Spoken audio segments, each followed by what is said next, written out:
آدمی کو زبان جہنم لے کے جاتی ہے۔ جناب نبی کریم صلی اللہ علیہ وسلم کا مبارک ارشاد ہے کہ انسان نیکی کرتے کرتے کرتے جنت تک پہنچ جاتا ہے، مگر وَإِنَّهُ لَيَتَكَلَّمُ بِكَلِمَةٍ، وہ ایک بات اپنی زبان سے ایسی کہتا ہے جس کی وجہ سے اس کو جہنم میں ڈال دیا جاتا ہے۔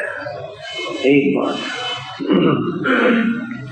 اس کی مثال یوں سمجھیں جیسے ایک آدمی نے دیگ بنائی نا، دیگ، اور اس میں اس نے ایک چمچہ زہر کا بھی ڈال دیا۔ آپ بتائیں اس دیگ کے کھانے کا فائدہ ہوگا یا نقصان ہوگا؟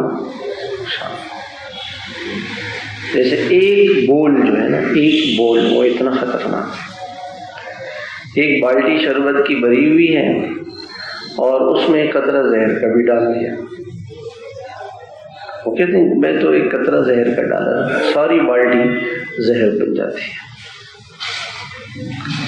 تو ایک بول اتنا خطرناک ہے، بہت خطرناک ہے۔ اس کے لیے اپنے زبان کی حفاظت، بہت زیادہ اپنے زبان کی حفاظت کریں۔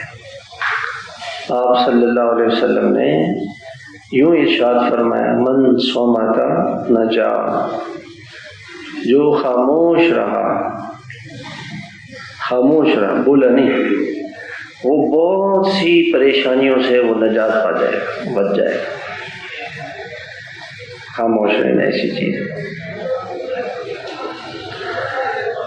آپ صلی اللہ علیہ وسلم نے فرمایا کہ من کان یؤمن باللہ والیوم الآخر فلیتکلم خیرا او لیصمت، جو اللہ پر اور اللہ کے رسول پر، آخرت کے دن پر ایمان رکھتا ہے تو وہ خیر کی بات زبان سے کہے، اچھی بات کہے جو خیر کی بات ہو، جس سے دوسرے کو نفع پہنچے، خیر کی بات ہو جس سے دوسرے کو فائدہ پہنچے، دنیا کا اور آخرت کا فائدہ ہو، ورنہ خاموش رہے، بولے نہیں،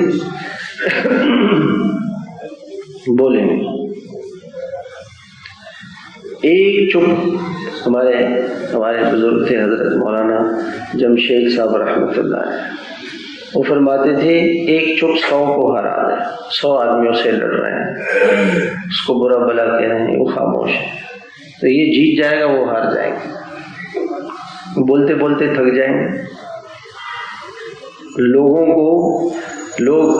لوگوں کے ساتھ لڑائی نہ بڑھے، خاموشی زبان کو بنا کے خاموش، زبان کی حفاظت، اور یہی ہمارے لیے بڑا مشکل ہے۔ زبان کا بچانا یہ بہت مشکل کام ہے، بہت مشکل کام ہے۔ تو زبان کا ایک بول اتنا خطرناک ہے کہ جو ایک بول انسان کو جہنم کے اندر گرا دیتا ہے۔